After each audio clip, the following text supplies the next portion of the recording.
மாசாணி அம்மன் கோயிலில் தான் வந்து முதல் வாட்டி கருப்பு படத்தோட பூஜை போட்டு இங்கே தான் ஆரம்பித்தோம். எனக்கு இங்கே தான் பூஜை போடணுன்னு இருந்தது. ஏன்னா இந்த படத்தோட கதையோட கரு வந்து நான் ஒரு வாட்டி இங்கே பொள்ளாச்சியில் வந்து என் ஃப்ரெண்ட் இருக்கார், இவர் அருண், பொள்ளாச்சியில் இவர்.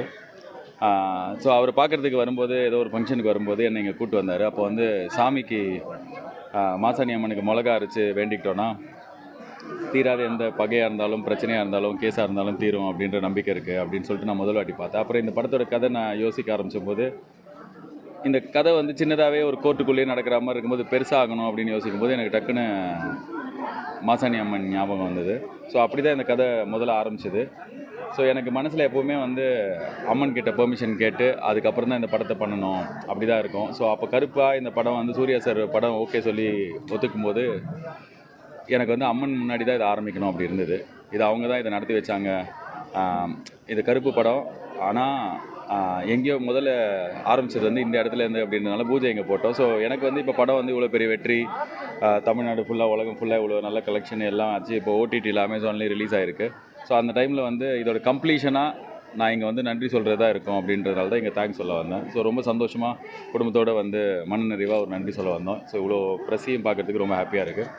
ரொம்ப நன்றி கைஸ் வந்ததுக்கு. தேங்க்யூ ஸோ மச் எல்லாருக்கும் வந்தவங்களுக்குலாம். பார்த்தவங்களுக்குலாம் ரொம்ப சந்தோஷம். ஏன்னா வந்து நாங்கள் என்ன வெற்றி எதிர்பார்த்தோமோ இந்த படத்துக்கு அதோட மிகப்பெரும் ஒரு 10 மடங்கு 50 மடங்கு ஜாஸ்தி வெற்றி கிடச்சிருக்கு. ஸோ அது வந்து நாங்களே எதிர்பார்க்காத ஒன்று தான். நான் என்ன நிறைய விஷயங்கள் நடக்கும்னு நான் நம்பினேன். சாமிக்கிட்ட வேண்டிக்கிட்டு இதெல்லாம் நடக்கும், இதெல்லாம் கிடைக்கும்னு நினச்சேன்.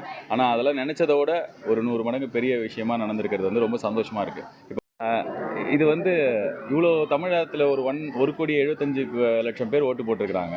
ஸோ அவங்களாம் பலன் நினச்சனால தான் போட்டிருக்கிறாங்க. திரைத்துறைக்கு நல்லா தான் இருக்கும். ஏன்னா அவருக்கு இந்த இடத்துல இருக்கிற பிரச்சனைகள் புரியும் தானே இருக்கும். ஸோ இப்போ தான் நான் சமீபத்தில் சாரியும் பார்த்தேன். அவரும் ரொம்ப ஹாப்பியாக நம்மளோட சீஃப் மினிஸ்டர் வந்து படத்தை வெற்றியாக ஆக்கினதில் மக்கள்லாம் பெரிய வெற்றி ஆக்கினது அவரும் ரொம்ப மகிழ்ச்சியை தெரிவித்தார். அவர் மீட் பண்ணோம். ஸோ நல்லதாக தான் இருக்கும்னு நினைக்கிறேன். அவங்க திரைத்துறைக்கு மட்டும் இல்லை, எல்லா துறைக்கும் நல்லதாக இருக்கும்னு நினைக்கிறேன். ஆமாம், ஏன்னா அவர் பதவி ஏற்ற 4வது நாளில் இந்த படம் ரிலீஸ் ஆச்சு. ஸோ அதனால் ஃபஸ்ட்டாக நாங்கள் தான் போட்டோம். ஸோ இந்த அந்த வகையிலேயே எங்களுக்கு சந்தோஷம் தான். அரசியலுக்கு வரதா மக்கள் கருத்து கேட்டுருக்காங்க. நீங்கள் தான் அரசியலுக்கு கருத்து எதை கேட்குறீங்களா? நான் வந்து சாமி கிட்ட நன்றி ஒண்டி சொல்ல வந்தாங்க. நான் அந்த வீடியோ பார்க்கல. நான் ஓப்பன் பண்ண 18 மினிட்ஸ் இருந்தது. இனிமேல் தான் போய் பார்க்கணும்.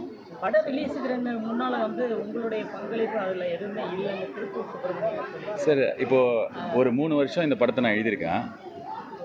இந்த படத்தை நான் இப்போ கோயிலுக்கு வந்தேன்ல சாமி, என் ஒய்ஃப் என் ஃபேமிலியோடு வந்த மாதிரி ப்ரொடியூசரோட ஃபேமிலியும் வந்திருக்கேன். என்னோட பங்களிப்பு இல்லைன்னு வச்சுக்கோங்க.